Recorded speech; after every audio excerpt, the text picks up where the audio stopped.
Shalom. Shalom.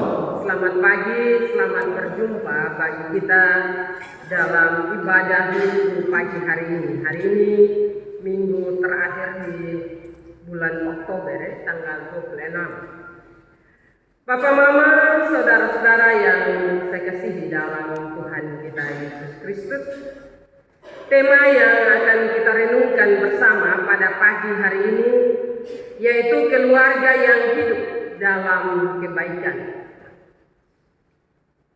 Bapak, Ibu, saudara-saudara yang saya kasihi dalam Tuhan, kita tidak bisa pungkiri bahwa keluarga adalah tempat pertama kita belajar arti kebenaran, di mana sejak dini kita disuruh untuk membantu orang tua. Kita ditegur bila berbuat atau berkata salah. Kita juga diminta untuk taat, rajin, saling menghargai, saling melayani, dan juga saling mengasihi. Semua itu pasti dimulai dari keluarga. Minimal dari mama yang selalu lebih dekat dengan anak-anak. Bapak jangan tersinggung, kan? Biasa mama-mama selalu cerewet untuk kasih tahu, oh buat begini, buat begitu, dan seterusnya. Sekali lagi bahwa keluarga adalah tempat pertama seorang anak mulai belajar kebenaran dalam hidupnya. Tapi Bapak, Mama, seiring kita bertumbuh dewasa, kita mulai sibuk dengan banyak kegiatan dan juga persoalan hidup. Seringkali kebaikan menjadi hal yang mudah terlupakan. Hal-hal baik yang diajarkan dalam keluarga pelan-pelan kita mulai melupakannya atau kita anggap sepele. Kita anggap bahwa hal-hal yang baik yang pernah diajarkan oleh orang tua kita merupakan hal-hal yang tidak zamannya lagi untuk kita praktikkan dalam dunia hidup kita saat ini. Firman Tuhan dalam kitab Amsal ini mau mengajak kita untuk menempatkan kebaikan itu sebagai cara hidup yang merdeka dan memerdekakan semua orang dari penindasan fisik, dari penindasan psikis, penindasan sosial ekonomi maupun penindasan politik dan kekuasaan, di mana kita diberi kesempatan untuk hidup dan berkarya. Karena itu kebaikan itu sangat relevan dalam kehidupan setiap orang percaya. Bapak, Mama, kebaikan itu adalah panggilan, bukan pilihan hidup. Kalimat jangan menahan kebaikan dalam bagian pertama Amsal 3 ayat 27 bukanlah saran, tetapi perintah. Sebagai keluarga dan anggota keluarga Kristen, kita dipanggil untuk menjadi saluran kasih. Karena melakukan kebaikan adalah panggilan hidup orang Kristen, maka berbuat baik harusnya menjadi gaya hidup kita. Sekali lagi, karena kita hidup sebagai atau kita hidup menjadi saluran kasih, maka berbuat baik seharusnya menjadi gaya hidup kita sebagai orang-orang Kristen. Pertanyaan bagi kita, kenapa kita harus menjadikan kebaikan itu sebagai gaya hidup? Karena itulah yang diteladankan oleh Tuhan Yesus bagi kita. Mari coba kita ingat kembali hal apa saja yang diajarkan oleh Yesus bagi murid-muridnya dan juga bagi kita semua.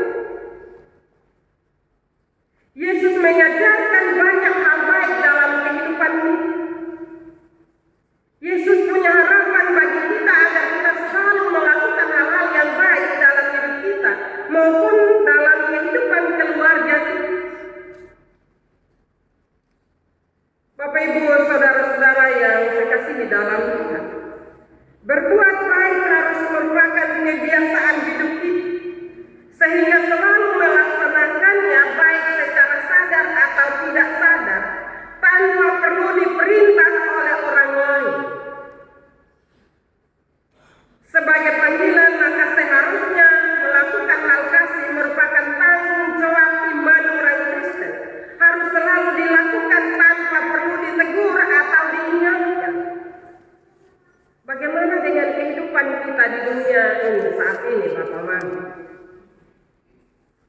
Kadang kebaikan itu sudah menjadi langka, kecuali kita diingatkan, atau juga kecuali mungkin kita ditegur.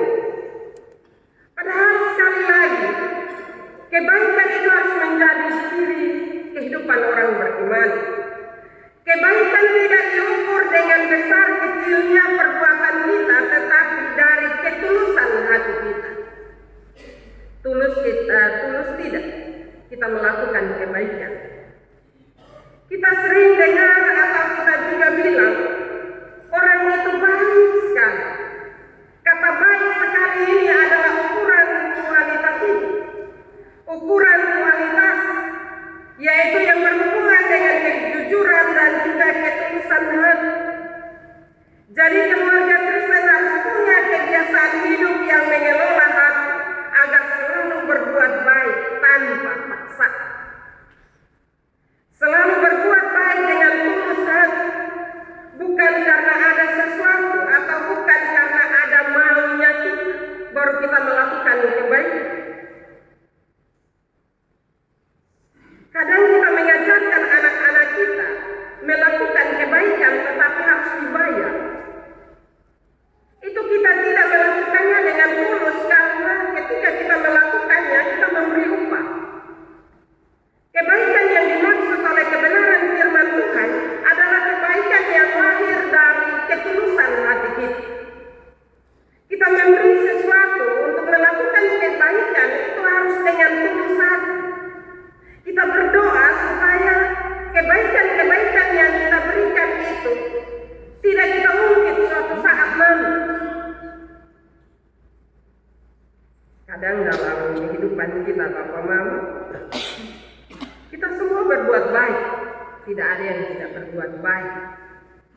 Awalnya kita punya motivasi yang baik untuk melakukan kebaikan atau berbagi kasih dengan orang lain. Hanya hati-hati, jangan buatlah salah sedikit. Ketika kita buatlah salah sedikit, maka kebaikan yang seharusnya kita tidak ungkit itu bisa ketolong. Bahkan mungkin kebaikan itu sudah 3 atau 4 tahun, bahkan 5 tahun yang lalu. Tetapi terhadap orang yang kita lakukan kebaikan itu, dia melakukan kesalahan sedikit saja bagi kita. Kadang kita ngomong bilang kacang lupa kulit. Kalau dulu besok tolong dia, mangkali Bapak Mama, saudara-saudara yang dikasihi Tuhan. Kebaikan yang kita lakukan dengan tulus hati, walaupun orang itu melakukan kejahatan dalam kehidupan kita, kita tidak akan mengungkit apa yang telah kita lakukan. Tetapi kita akan mendoakannya. Bapak Mama, kebaikan harus nyata, bukan niat. Karena iman Kristen itu mati kalau hanya terbatas pada niat atau kehendak hati. Ayat 28 Amsal ini tertulis, jangan engkau berkata kepada sesamamu, pergilah dan kembalilah besok. Besok akan kuberi. Padahal yang dia minta ada pada kita. Kalau tidak ada saat itu, tidak apa-apa. Tapi kalau ada, jangan berkata seperti itu. Karena betapapun baik dan manisnya kata-kata yang kita pakai, tapi saat itu kita sedang menahan kebaikan. Dan kebaikan itu belum nyata karena belum dilakukan. Karena kebaikan itu masih tertahan pada niat dan rencana kita. Dan ini belum menjadi perwujudan iman Kristen. Ini bukan gaya hidup orang Kristen yang menahan-nahan kebaikan. Bapak Mama, saudara-saudara yang saya kasihi dalam Tuhan kita Yesus Kristus, keluarga yang hidup dalam kebaikan akan dilindungi oleh Tuhan. Ayat 33 berkata, kutuk Tuhan ada di rumah orang fasik, tapi tempat kediaman orang benar diberkati. Karena itu mari kita memilih. Apakah kita mau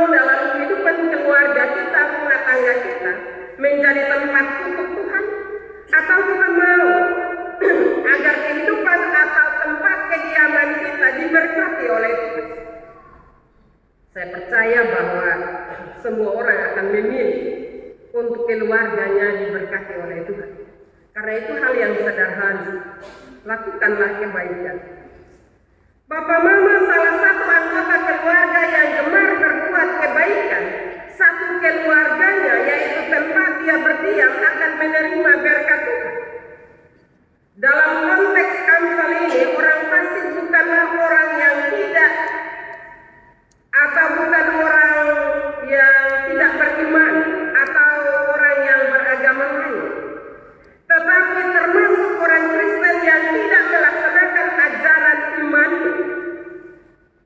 Kita yang menahan-nahan kebaikan dan hanya berencana tetapi belum melakukan kebaikan terhitung juga ke dalam kelompok orang fasik.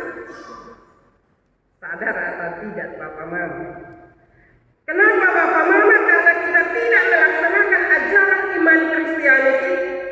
Kita telah tahu dan mampu melakukan kebaikan tapi tidak melakukannya.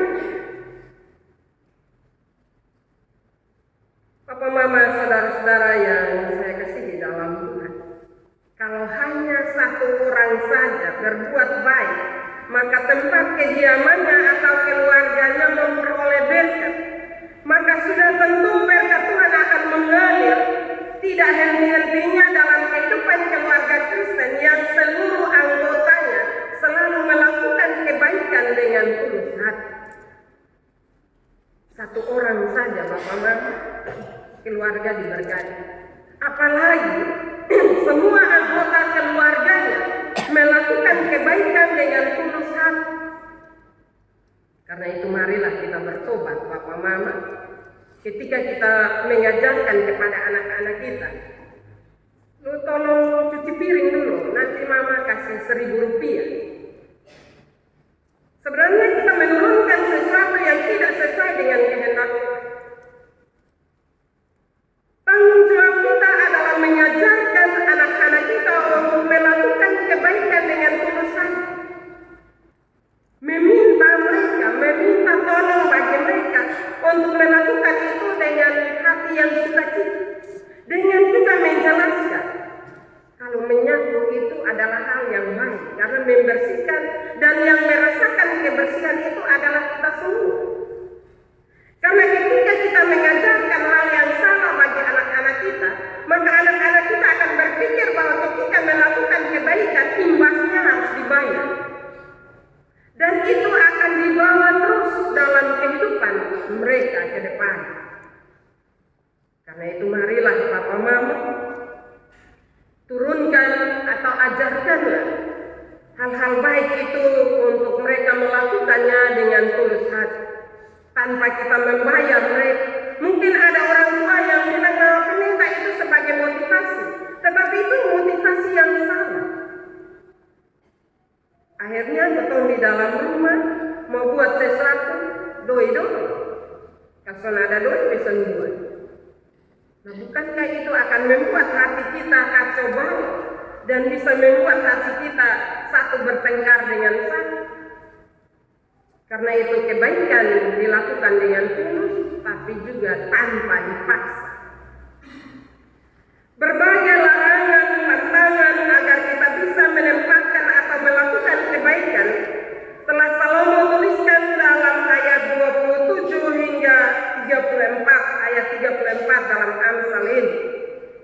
Jangan menahan kebaikan kepada orang yang berhak atas kebaikan ini.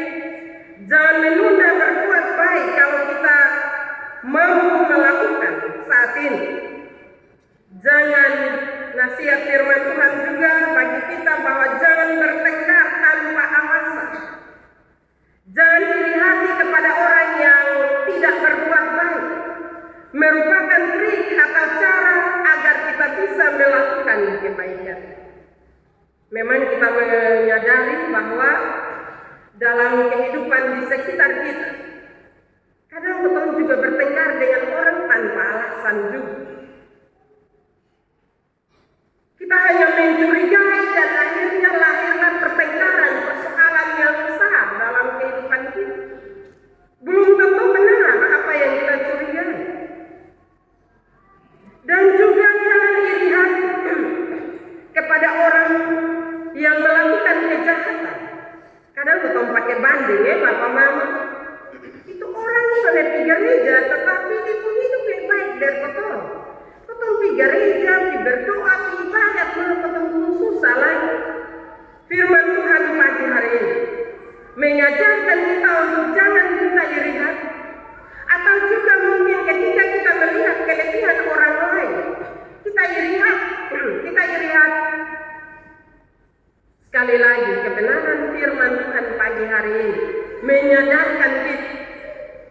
Bersyukurlah dengan apa yang Tuhan beri dalam kehidupan kita. Dan juga bersyukurlah kalau orang-orang yang ada di sekitar kita punya kelebihan.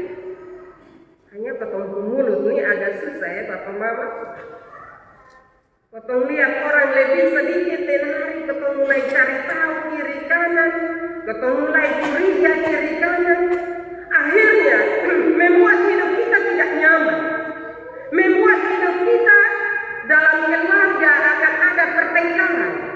Karena kita akan mulai membandingkan hidup kita dengan orang lain. Lu kerja karena kok.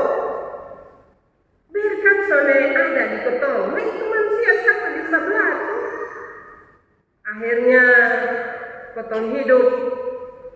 Pada akhirnya ketong sebenarnya satu togor satu dengan baik ya Bapak Mama.